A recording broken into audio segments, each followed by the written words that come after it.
begin with, 10 years ago, two scholars, Professor Stephen Wilkinson and Sumitra Jha, authored a 25-page paper which was titled, "Does Combat Experience Foster Organizational Skill? Evidence from the Ethnic Cleansing in India." This was a study of data about Indian soldiers who saw action in the Second World War, were demobilized after the war, and the effect their combat experience had on ethnic cleansing and co-ethnic immigration during India's partition in 1947 in some of the border districts where most of the killing had taken place. Please remember that at its peak, the Indian Army in the Second World War was 2.5 million strong, 25 lakh soldiers, the largest volunteer army anywhere at any time in the world, and it was demobilized very, very quickly. The study by Wilkinson and Jha actually found that the effect of combat experience was to greater decrease in minority population in the districts where there was mixed population. An additional month of combat experience of soldiers actually increased the target of minority outflows, that is the paper's measure of ethnic cleansing, by around 1.1 percentage points or 17,000 people. On an average, where this did not happen, only 72,000 people per district were going. So almost a 25% more people were being either killed or pushed out because people there had combat experience during the Second World War, and these people belong to the majority communities. For these men, the people who had come back after demobilization in the Second World War, the experience of engaging in violence in the army reduced the psychological cost of engaging in future violence. Those of you interested in Hollywood would have seen many movies showing soldiers who have been demobilized after the Vietnam War and inflicting violence on the civilian street. When a soldier belonging to a majority community receives this skill and organizing capacity along with infliction of violence, the threat of ethnic cleansing becomes more credible and the actual cleansing is far more organized. We have seen this in Rwanda, we have seen this in Yugoslavia, and the situation becomes much worse when there's an economic downturn and we have a very weak state. Now, so why I'm mentioning all this on a very pleasant Sunday afternoon in a great city like Hyderabad? So I was reminded of this research project a few months ago when the news about Agnipath first became public. And Agnipath, as you know, is not about the Hindi poem which Harivansh Rai Bachchan wrote 73 years ago, which was about human struggle and winning against all odds. Ek path chhao bhi mang mat, Agnipath, Agnipath. Tu na rukega kabhi, tu na thakega kabhi aage. So it was all about human endeavor and how human struggle, how human beings can struggle and win against all odds. There was a 1992 film which starred his son, and there was a film which was remade recently, again with Hrithik Roshan, I believe. The Agnipath I'm talking about is the scheme which was announced by the government on June 14th, that all recruitment in the armed forces, and I repeat this, all recruitment in the armed forces will only be via short-term contractual scheme in a new rank called Agniveer. And this would be under different terms of payment and engagement for service than for regular soldiers, the way it has happened so far. So first things first, lest somebody blames me of being biased, what is great about this scheme? The one thing which is absolutely fantastic about this scheme is the name, Agnipath. I absolutely love it. It is great for PR, it is very catchy, it is very enticing, it is very enduring. With that out of the way, let us look at what exactly is the Agnipath scheme. Firstly, as I mentioned, every single person who wishes to be a soldier can only join through this scheme. There is no other avenue for recruitment, whether in the Indian Army, Indian Navy, or the Indian Air Force. Secondly, soldiers currently serve for a period of 17 years, including training. After 15 years as a soldier, you earn a pension, a lifelong pension. Agniveers will only serve for 4 years, and that includes the training period. Thirdly, up to, and I emphasize, up to 25% of these Agniveers who are demobilized can be recruited back as soldiers, but only after all of them have been demobilized. So you don't continue. You get out of service, and then you get in again, like General Chauhan just became the CDS in the same manner. So you start afresh in a sense. It means that service as an Agniveer will not be counted as a pension, even if you join as a regular soldier. effectively making the 25% guys serve for 21 years instead of 17 years to earn a pension. And this, you will see the impact why I'm saying this right now. Fourthly, a new rank has been created called Agniveer, which will be rank of those taken under the scheme. They will not be called a sepoy or an airman or a gunner or a sailor or a sapper or a rifleman. They will be Agniveers.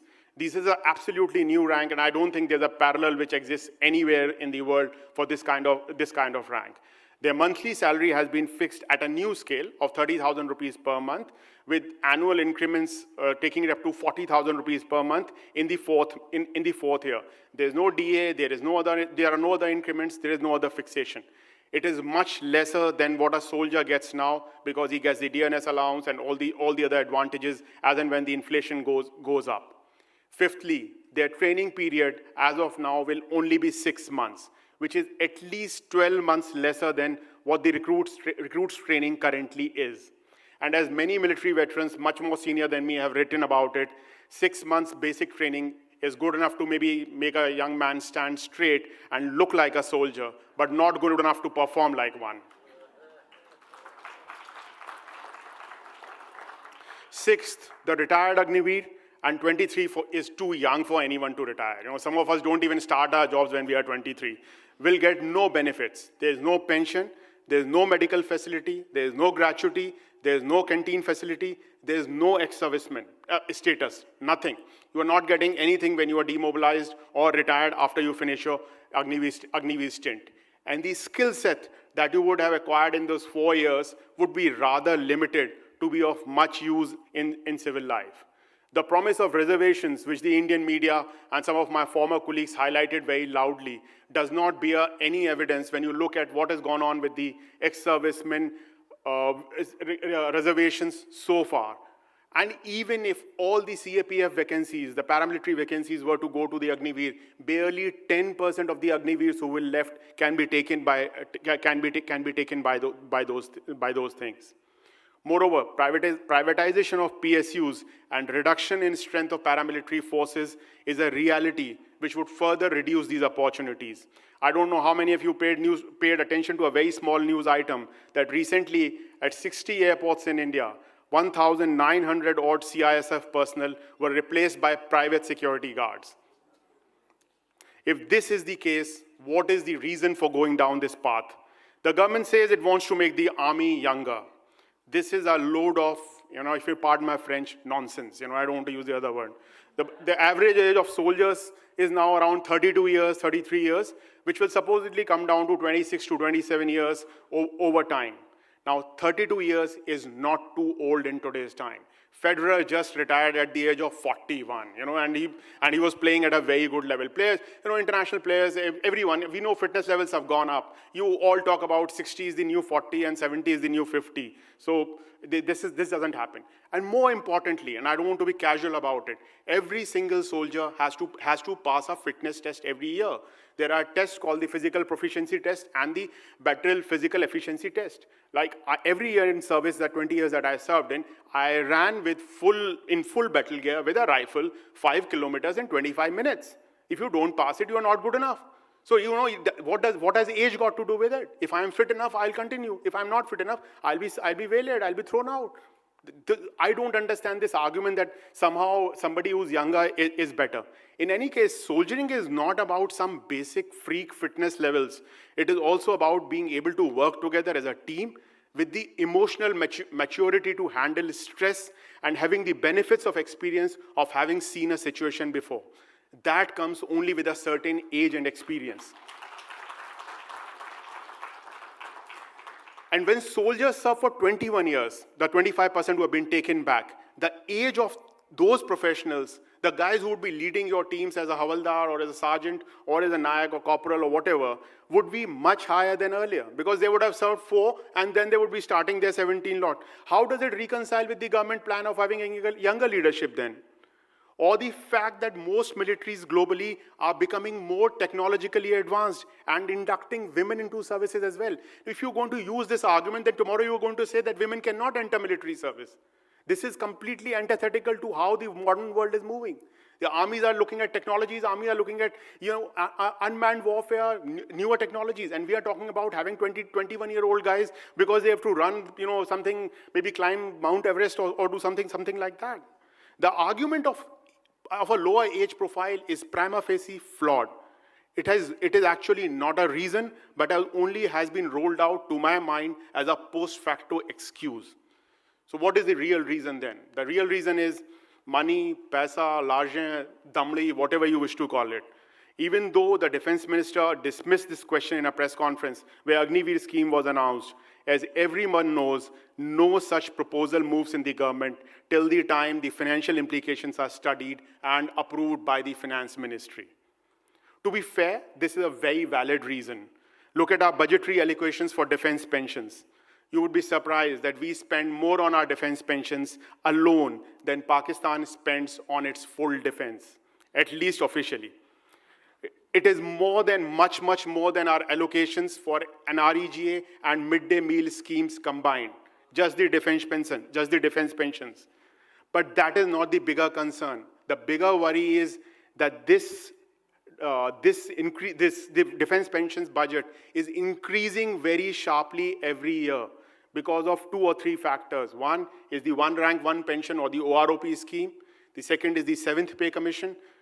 People are living longer, increased longevity of people, and the early age of retirement of soldiers. Just to give you one data point, in the last 10 years, the defense pensions have increased from rupees 45,500 crores, 45,500 crores, to this year nearly 120,000 crores. It is a 163% increase, whereas overall defense allocations have only increased by 107%. So essentially, your defense budget is not increasing with the level at which your defense pensions are increasing. So you are not getting money for modernization and for other things that you need the money for. And this is an assured pension scheme for nearly 27 lakh military pensioners, not the contributory scheme, as is the case for most of the government employees who joined in the last 20 years.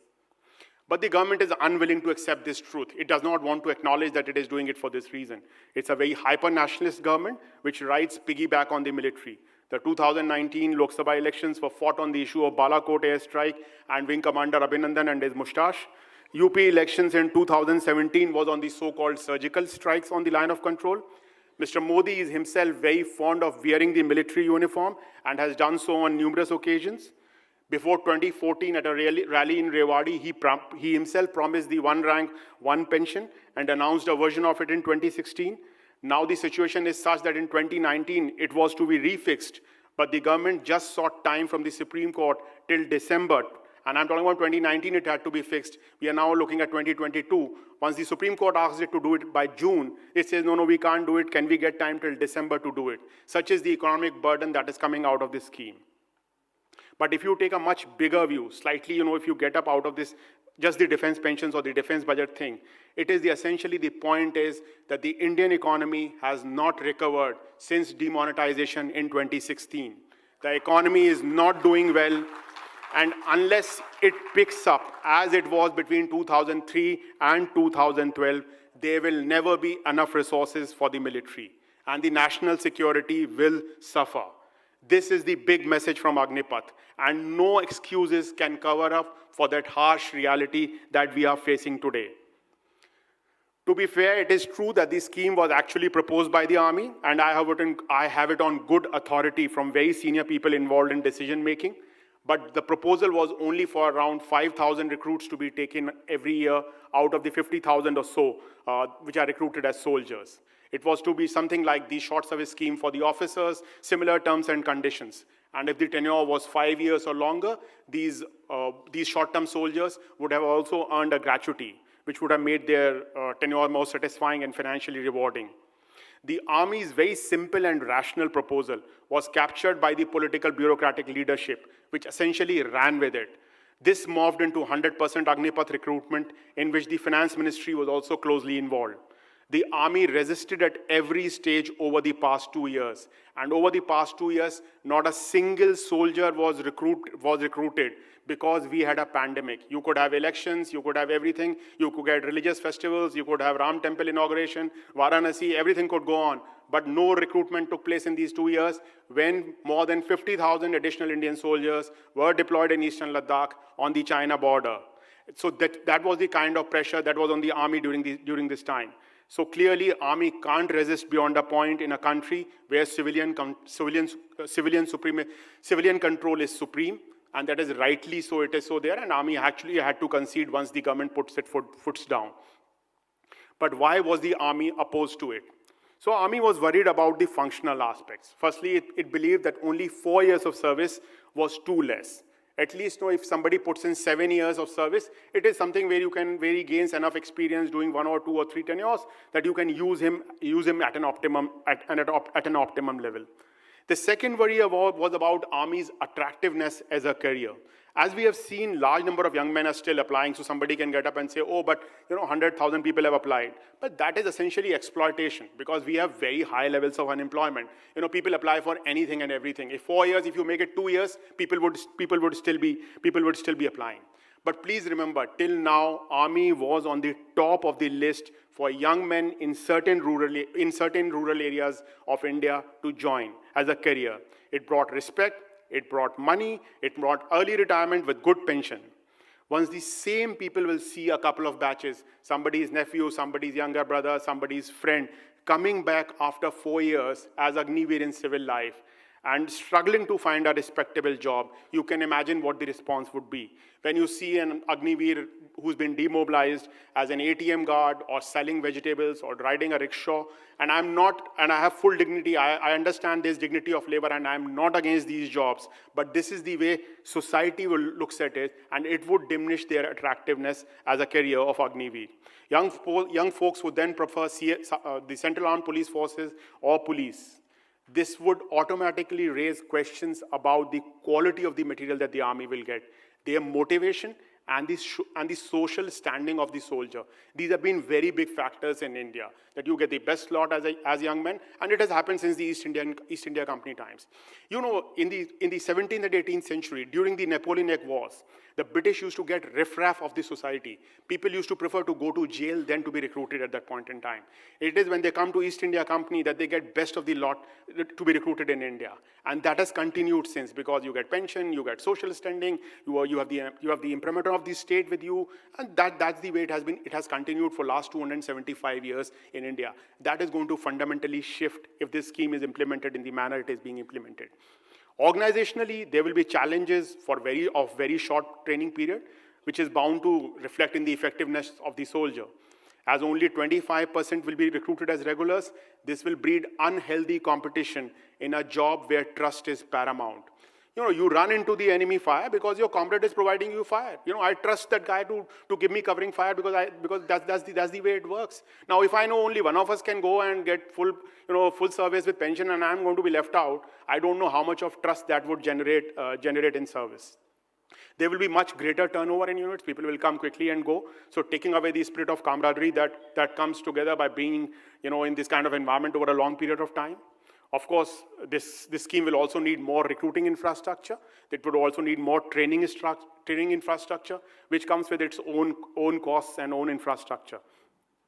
But the bigger worry is about the class structure of our units. I'm sure you've heard names like Jats, Gurkhas, Rajputs, Rajref, all kinds of regiments. So essentially what happens in most of these units, the subunits at a company level are people from the same caste, same area. So this is essentially something called the subunit cohesion. So it is very cohesive, it works together. And it is linked to the concept of naam. If you heard this thing, naam, namak, nishan, that is the concept of naam. That if a soldier does not perform well, his name, his naam would be blemished, and social standing will suffer in the village and community. When he goes back to the village, people will refuse to marry him, say, oh, this guy is not good as a soldier. So the whole idea of the British was that, can I replicate the village environment of social cohesiveness in a subunit? So that once you go back, you perform, because naam kharab ho jayega, and people are not going to respect me, people are not going to get married, people are not going to be friendly to me. This is different from namak. Namak is essentially who pays you the salt. Salt is salary. Who pays your salary, you owe loyalty to them. And a loyalty to the flag of the regiment, not the flag of the emperor or the Indian national flag. You know, senior officers have told me that they will be still able to manage this class structure, you know, Jats, Rajputs, what have you, for another 10 years or so by internal transfers and postings, but not beyond that. Beyond that, it will definitely suffer. Another question which is thrown up at a much larger question is the question, because this is going to be all India recruitment, is a question of RMP or recruitable male population in every state. Essentially, a quota of yearly recruitment for each state. It is an aspirational target to ensure that there is no regional imbalance. This year, there will be no RMP in Agnipath. There will be no state-wise targets. Political scientists have written documents about it which say that ethnic, regional, or linguistic imbalance in the military can increase chances of a civil war and lead to poor civil-military relations.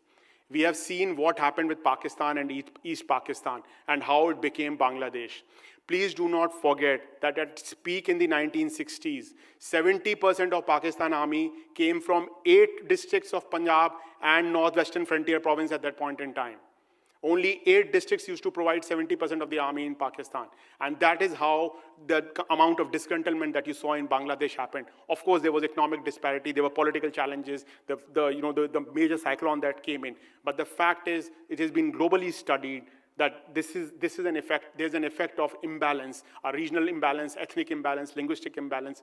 It always affects the military and the civil-military relation.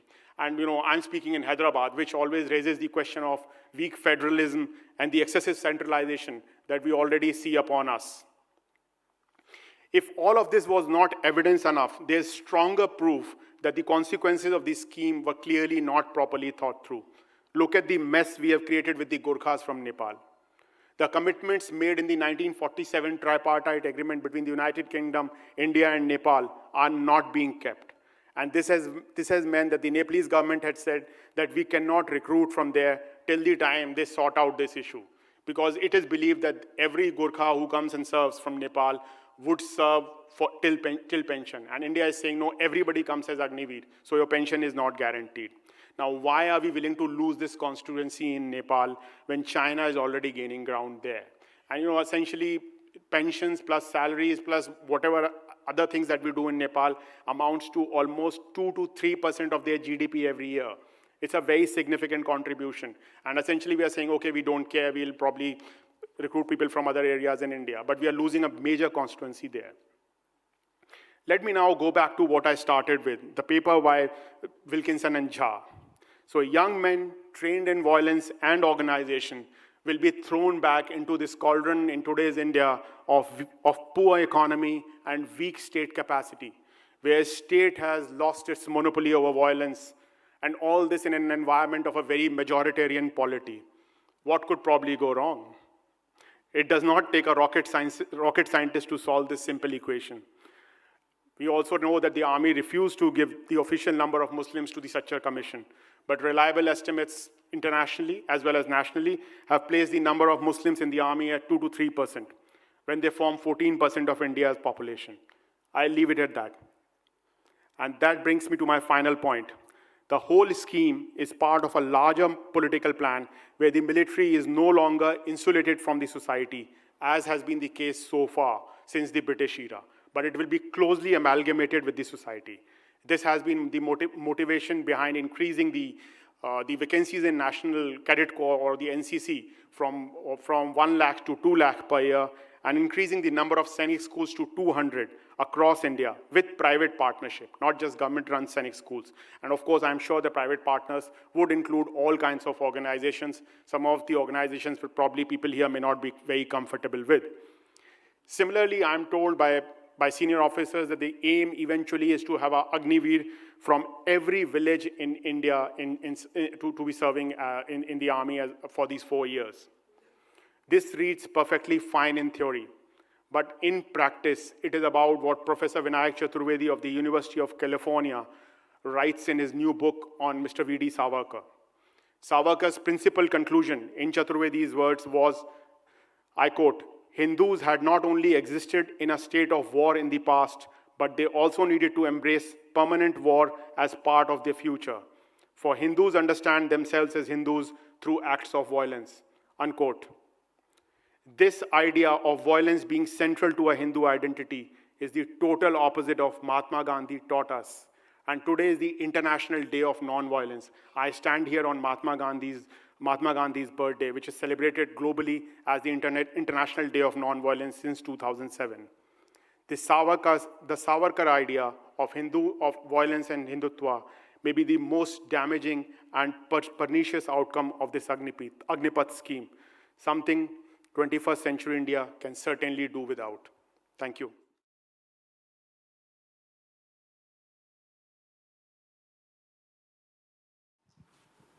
Hello, sir. Very good afternoon. Yeah.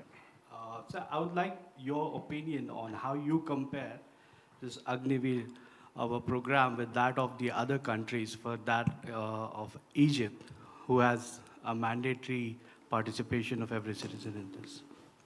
Yeah, thank you. So every country has a different culture, different society, different history. So India does not need a draft. India has so much of population that even as I said, the biggest volunteer army in India was what? Globally, the world's biggest volunteer army was 25 lakh people. And at that time, I think the United India's population, it amounted to 3% of all of undivided India's adult population in the Second World War.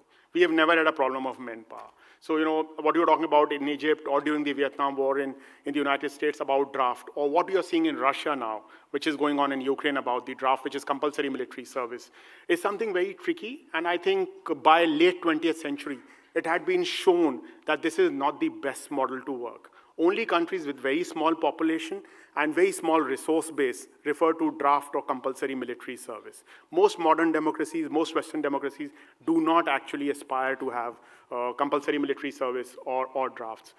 Israel is the only example which comes to my mind, and primarily because it's a very small country with a very small population base. But please remember, Israel is a very rich country. So even if you are a CEO and taken back as a soldier, your pay as a CEO is preserved by the Israeli army. India can't afford to pay any one of you who may want to join the army at the same salary. So that's the reason other countries it may be suitable for the other countries. And secondly, as I said, there's a way in which the Indian army has evolved historically over the last 275 years. It is not an army of the revolution. We are not one of the Latin American countries, or we are not the PLA. This is, to use the Nehruvian phrase, this is something like palimpsest. It's like we've got the history of the state forces. I don't know how many of you actually realize, and this is interesting because it came up now, that the battalions of the Jaipur Maharaja, which defeated Maharana Pratap at Chittor, eventually became state forces of Jaipur and merged with the Indian Army post-independence. Yeah, these are battalions which actually claim that we defeated Maharana Pratap at Chittor, and which are battalions of the Indian Army now. So that is the kind of palimpsest history which goes through. State forces, East India Company, British Crown rule, independent India.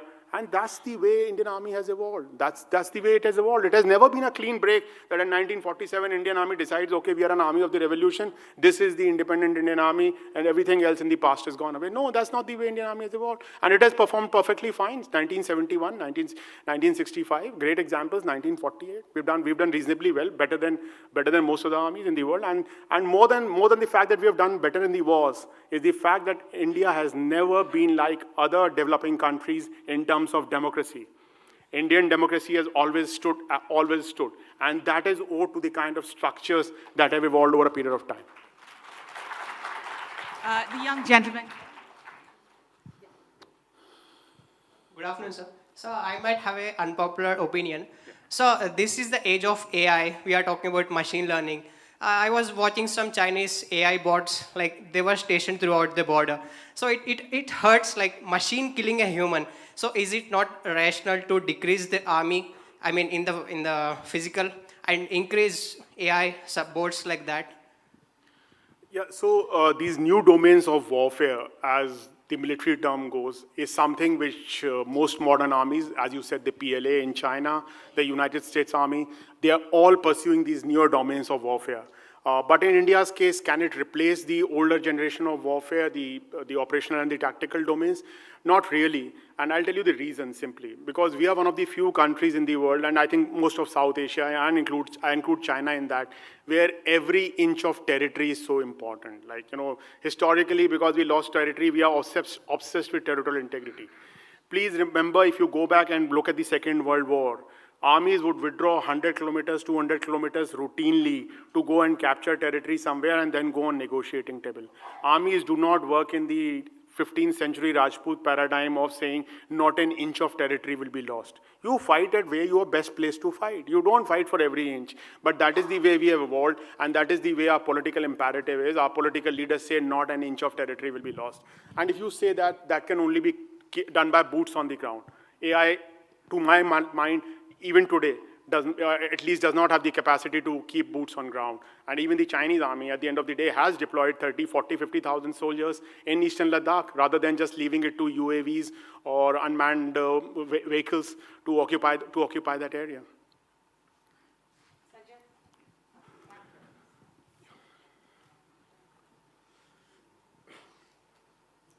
Sushant, it's a brilliant analysis that you actually presented.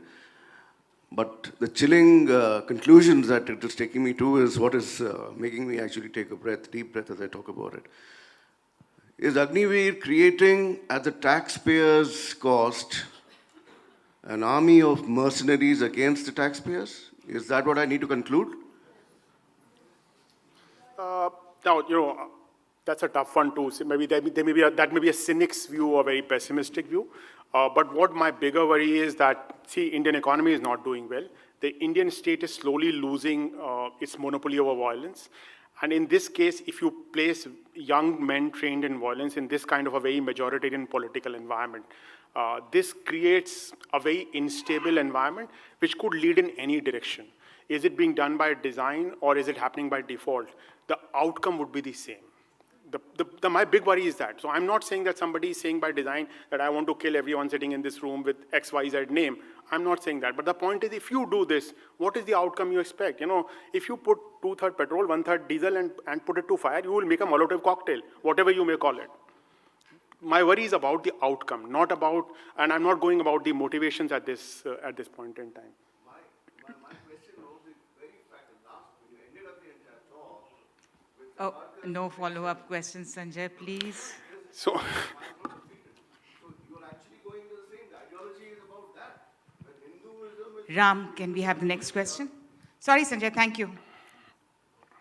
Yeah, I mean, one is the political motivation stated or unstated. The other is the financial. I wonder if you could tell us what other big armies, how do they handle the pension issue? The US, the Chinese, the Russians. How do they deal with their, retirement for their soldiers? What kind of pension benefits to them? They must also be running into the same problem, right? If you have a demobilization after 10 years and then, over time, if they're indexed, etc. How do they deal with it? And how do they deal with it? So is there something that we can learn from them? We have OP with us, but that apart, is there something that we can learn from other big armies? Yeah, I think, Ram, 2 points here. One is their economies are much bigger. Chinese economy, as you know, is 5.5 times now India's size. I don't think the Chinese salaries and pensions are that high compared to the kind of economic status that they have. And same with the size of the U.S. economy. It can keep on printing dollars as it wants and give $3,000 every day for 2 years to every single family during the pandemic. The size of the American economy is also very high. Not every country is able to afford these kind of armies. The Germans can't. The Italians, the Portuguese, the Spanish cannot. So one is the big difference is the size of the economy. And I think second difference, and I can't speak for China because China is a totally different case. It is an army which became a party, which became a state. Now, that's a completely different thing. But in most democracies, you would have options where people would provide some kind of contributory pension schemes, like what we have in civilian government employees now in India's case. And also you would allow people to exit at 7, 8, 10 years where the pensionary commitment would be much lesser. You could alternatively provide them opportunities to go to universities get education. As you know, so many people joined the US Army, served in Iraq, served in Afghanistan, because they wanted to go to university, because going to a university in the United States means that you're going at a different level of wealth, different level of social setting. Those are the kind of things that are essentially done.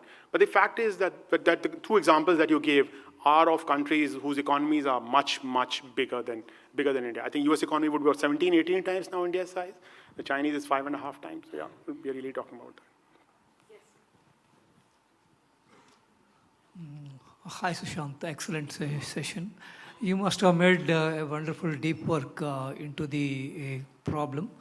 And do you have any innovative solutions or methods, even through the public forums across the country, that can make the decision reversible in a forced way or in a convincing way by the political leadership also? Because definitely, you triggered the right momentum. Kindly throw your insights. I have a big ego, but I don't have an ego as big as that. Probably Asad Owaisi is here, and maybe political leaders like him can probably drive that conversation. Not really. I think as a public intellectual, working at the think tank now, writing in columns, writing in places, my job is to inform the people, which I try to do to the best of my ability, and then try and hope that people understand the intricacies of these issues and realize the dangerous consequences, which may not be immediately visible, but would be visible 5 years, 7 years, 10 years down the line. As long as people like you who are receiving this with an open heart and can understand what I'm trying to warn about, which is not immediately visible, that itself is, I think, most of my job done. That is something which I try to do.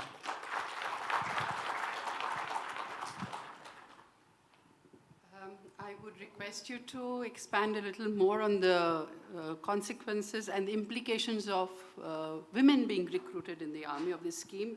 Expand more on that.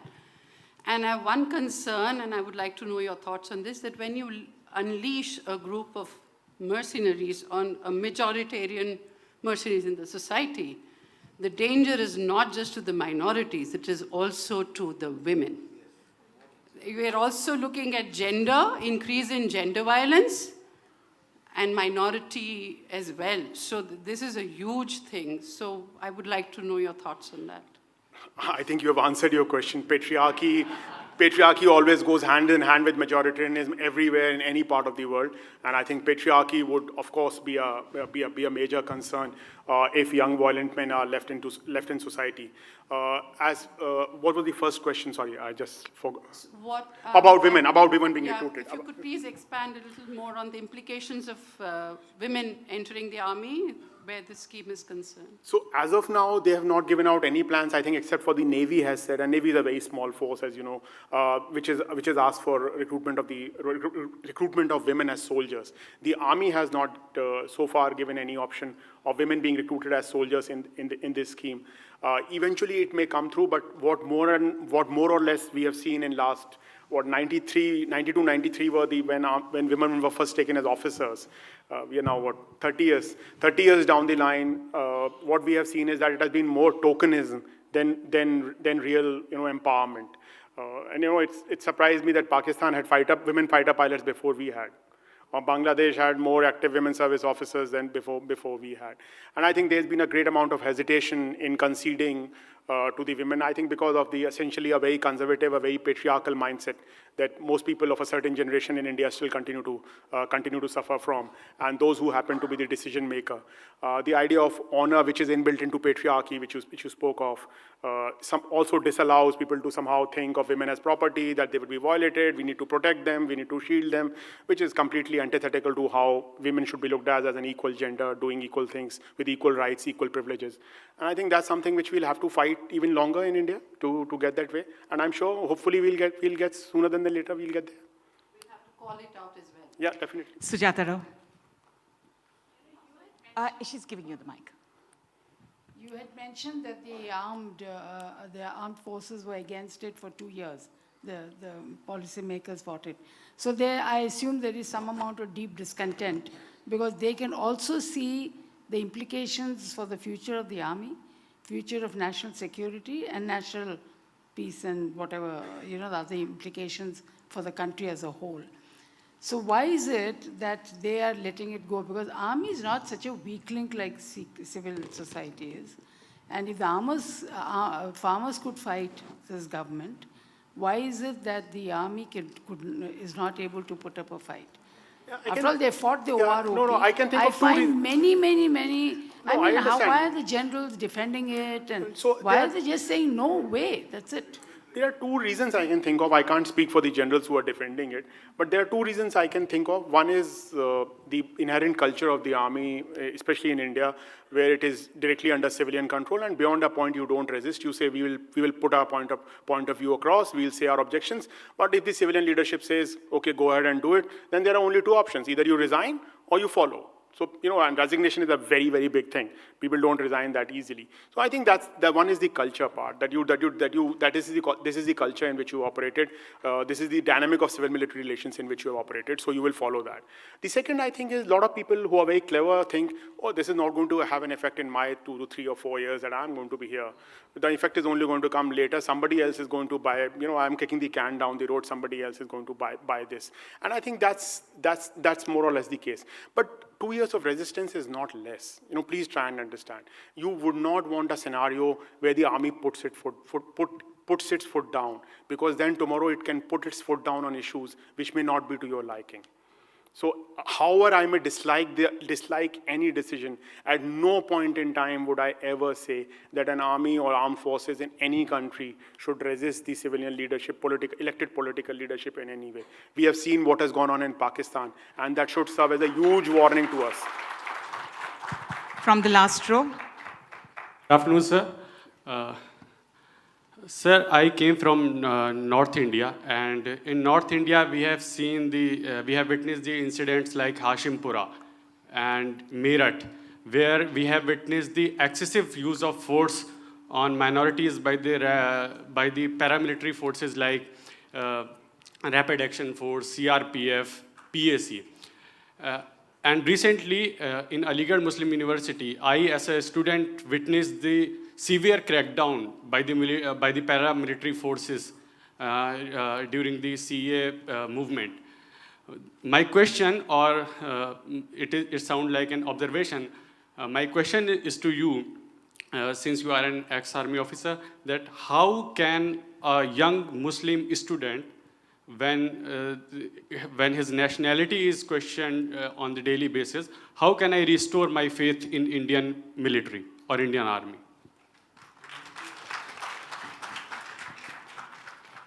Yeah, I also come from North India and actually grew up very close to Aligarh. I grew up in Agra. I studied there. My parents were there. My parents still live in Agra. So that's one common affiliation between us.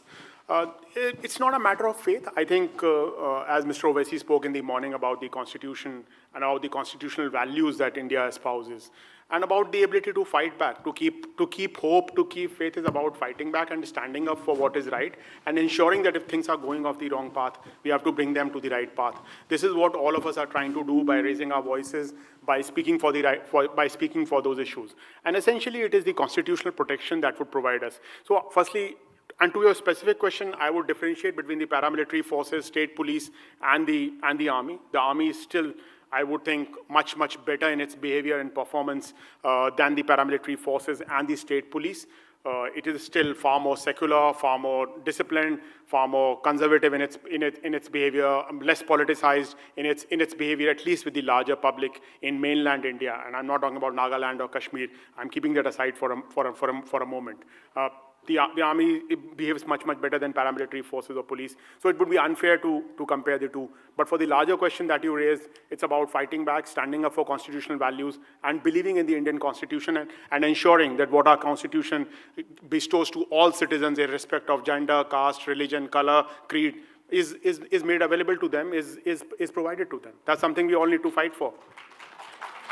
One more from the last row, so that you don't tell me that I ignored the last row. Thank you for the wonderful talk. But just the one contention regarding the caste as social cohesion, and I think there is so much of anti-caste movements in the society, which reflects in terms of everything. But the whole discourse around military seeing the caste as a social cohesion and still continuing on that. So how do you see, the change from anti-caste Yeah, thing? no, completely agree with you. I think caste should not be the basis of social cohesion in any professional force. That's the way the Indian Air Force and the Indian Navy recruit. Perhaps Army should also be recruiting in that manner, but this is not the way to do it. I do not think that enough thought has been given to replace what is going to be the cohesive factors in this kind of change. The change is being done in a poorly thought through manner. My point was not about saying that we should continue with caste and we should have Brahmin companies in artillery regiments or other companies in Mahar regiment. No, I'm not trying to say that people should be segregated on basis of caste. I actually do not believe that. But the point is, for bringing a professional identity of a soldier on an all India basis, you have to realize what is the principles on which your current organization is fixed, and what principles are you going to replace them with. And because of paucity of time, I did not go into this, but I think I gave an interview to Scroll where I very clearly explained what is the kind of alternative that can be created as a professional identity instead of the caste-based identity. Because it's essentially about the organizing principles, organizing dictums. What are you replacing it with? What are the organization principles, organizing dictums that you are replacing it with? I believe the last question must always be asked by a woman. Sarla Mahidhara. My question to you, sir, is if cutting economic fat was one of the reasons behind this Agniveer initiative, why couldn't they conceive of something in civil service like government and central government, state government jobs and bureaucracy? Why did they have to take it to the military? Because if you're talking about fat pensions and perks post-retirement, I think, what's happening in the state and central government jobs, once you get a government job, it becomes a sinecure. So why not that? Why did they not conceive of that? Essentially because the rules for the civil services were already changed 20 years back. There is no fixed pension. You contribute to your pension and you get that pension. Only the armed forces were left, but the exception which was left out of it, when the assured pension scheme was replaced with a contributory pension scheme. And that's the point I was trying to make. The essential point is the defense pensions budget is just shooting through the roof. It is not true for civilian pensions as much of a sinecure. It may be for people who are currently serving, but once this lot, which joined in last 20 years, retires, they would not be getting an assured pension in the civil service. And I think that's where the difference is. And it's not just about the amount. It's the graph, the way graph is increasing. And if you project it into the future, it is something like what you heard in pigs. Portugal, Italy, Greece, Spain. What was going on there 10 years ago? That's something which you will probably face here then.